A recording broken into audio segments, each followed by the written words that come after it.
Hey guys, this is Steelers here with another Warlords of Draenor beta video. In this video, I'm going to be doing my introduction to healing specs in the game. Basically, overall changes that are coming to the healing classes in Warlords of Draenor. This is done so that you're not confused when I get into a Resto Druid video or a Holy Paladin video as to changes that happened, kind of to all healing specs as a whole. I don't want to go through it in each video. It'll take the videos forever. So I just wanted to kind of go over them in this intro video. The background you're going to be seeing is Skyreach, which is another amazing dungeon that Blizzard has created. It's Inspires of Iraq. You're going to enjoy it a lot when you're able to play it for the first time. So I hope you enjoy the background as I talk about the changes to healing coming in Warlords of Draenor. So, the first change to healing in Warlords of Draenor is, in one of the first videos I mentioned stat squish and how all the stats have been squished down. What I may have not mentioned is the fact that healing and health pools have been doubled to compensate. Well, not to compensate. Health pools have just been doubled for the strict purpose of healing. So, no longer, let's say you had, a 500k lock, basically your health pool was doubled to 1 million and then the stat squish occurred, or stat squish occurred and then your health pool was doubled. The reason for this is that Blizzard and the developers did not like how bursty healing was. They didn't like it when someone went from 100% to 0 in no time at all, and you had to or 1%, you had to race to get them back up to 100% and top them off.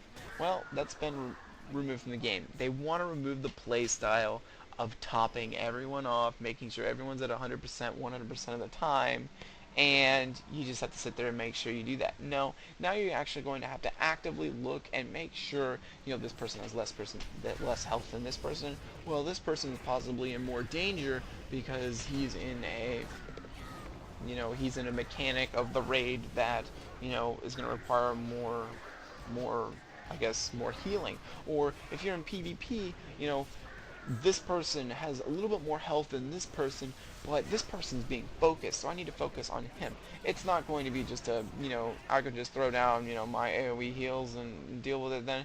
Healing is much more difficult in Warlords of Draenor. There are people kind of complaining about it, and that's because they're so used to just having the easy road and just putting down smart heals and efficiency heals and so forth, and kind of face rolling their way through healing.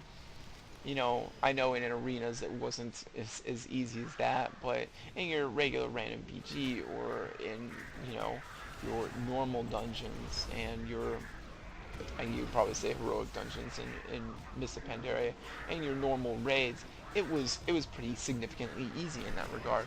So they've changed it so that you can no longer have that bursty feature, and so when they doubled the health pools, they did not proportionally double healing. So whenever my raid members go down here, or my party members go down here, my healer has to work them back up. They can't just burst them to 100. They have to work them back up gradually, one by one. And of course, I'm always the focus because I'm the tank, but the other healing specs, it's not going to be easy getting them back up. You can't put down a smart heal and have it take care of everything for you. That's not going to be the case anymore. So definitely I think it's going to be a great change to both PvP and PvE to not have that ridiculous burst back and forth moment. And in PvE especially, healers are going to have so much more fun. I have seen healers constantly working in these matches, and that's just because you actually have to work now. It's fun, and let's face it, you don't want to go into a dungeon and sit there and just plop down a totem and have it do all the work for you and then sit there bored to death. I did that, not necessarily in Mists of Pandaria, but in past X-Packs I've done that. There was no work involved. So now it goes back to more of the Burning Crusade vanilla type of healing model, in which you're really going to have to work for your healing, and you're going to have to watch your mana bar and make sure that your mana does not run out.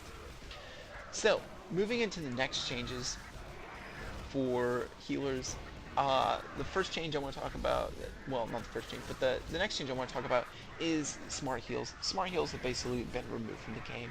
Whenever you plop down a smart heal, such as, I don't know, well, a healing totem is a very good one, a chain heal. Chain heal is a good example. Whenever you use a chain heal, it always targeted the lower end characters and brought them up and so forth. Not anymore. It's just randomized, so you're not going to be able to sit there and just smart heal your way to victory anymore, and that's probably where a lot of the complaining has been coming from the noob healers, I guess you could say, in Warlords of Draenor. It's it's a lot more difficult now, you know. You're going to have to actually pay attention to who needs to be brought up. You can't just dish out smart heals everywhere. So that is a major change that has come to healing classes as a whole, and it's just something that you should be aware of, that you're not going to notice necessarily in spec changes and so forth, but you will notice the first time you enter a dungeon for the first time, or you enter PvP for the first time. The other change that has been happening is they've removed all of those. They've removed the whole three-tier system. You know, you had your low heal, your medium heal, and your high heal. That's all been removed, and it's now basically been put into two categories. You have your efficiency heals, which are aimed at saving your mana bar, and then you have your throughput spells, which are aimed at saving your player at the sacrifice of your mana bar.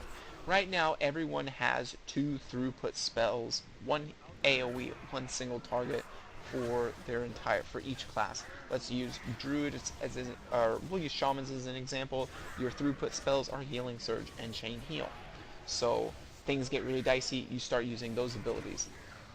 Efficiency are your spells that you use when things aren't quite as, you know, dangerous, as, you know, you can kind of rest your mana bar a bit. So for a Shaman, that would be Healing Wave, Riptide, or Healing Rain.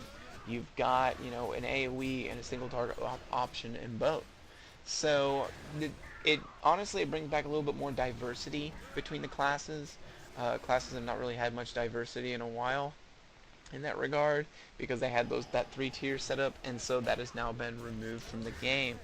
So those are the major, I guess, changes as a whole to the healing class in Warlords of Draenor. There's only one other change that has happened to healing classes, and that's they've really cut down on instant casts in the game. Basically, no longer are you going to be able to just run constantly and cast instant heals. Paladins got hit the hardest by this, and so their instant casts have been, you know, really kind of gutted, because it was ridiculous how they could just keep running and healing, running and healing. The only class that somewhat kind of kept their instant casts, they did lose one, but they still kind of kept their instant casts, is Druids, and that's because that's how they were originally built, was that way. So that's the last, you know, major change to healers in Warlords of Draenor. I think overall it's going to be a big improvement for both PvP and PvE. I hope you enjoyed the background of Skyreach. I mean, we just got eliminated there by the crazy boss with the chakrams going everywhere. But I hope you enjoyed the background, and I will see you guys in the next video for Warlords of Draenor. See you later. TLS out.